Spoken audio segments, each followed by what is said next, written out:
بسم اللہ الرحمن الرحیم۔ السلام علیکم دوستو، آپ دیکھ رہے ہیں میرا چینل آر ایس ویڈیوز اور میں ہوں آپ کا دوست آر ایس۔ ایک گاؤں میں ایک غریب نائی رہا کرتا تھا جو ایک درخت کے نیچے کرسی لگا کے لوگوں کی حجامت کرتا تھا۔ مشکل سے گزر بسر ہو رہی تھی، اس کے پاس رہنے کو نہ گھر تھا، نہ بیوی تھی، نہ بچے تھے، صرف ایک چادر اور ایک تکیہ اس کی ملکیت تھی۔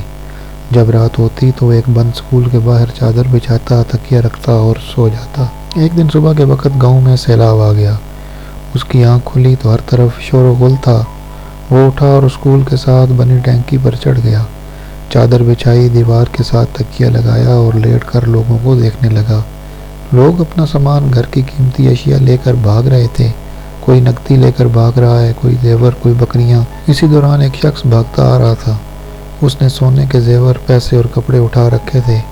جب وہ شخص اس نائی کے پاس سے گزرا اور اسے سکون سے لیٹے ہوئے دیکھا تو غصے سے بولا، اوئے ساڈی ہر چیز اجڑ گئی ہے، ساڈی جان تے بڑی ہے تے تو اتنے سکون نال لمحہ پیا ہویا ہے۔ یہ سن کر نائی بولا، لالا اج ہی تے غربت دی چس آئی ہے۔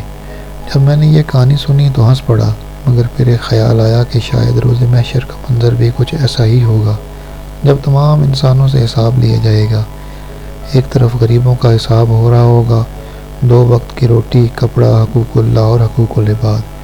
ایک طرف امیروں کا حساب ہو رہا ہوگا، پلازے، دکانیں، فیکٹریاں، گاڑیاں، بنگلے، سونا، زیورات، ملازم، پیسہ، حلال، حرام، عیش، حرام، زکوٰۃ، حقوق اللہ، حقوق العباد۔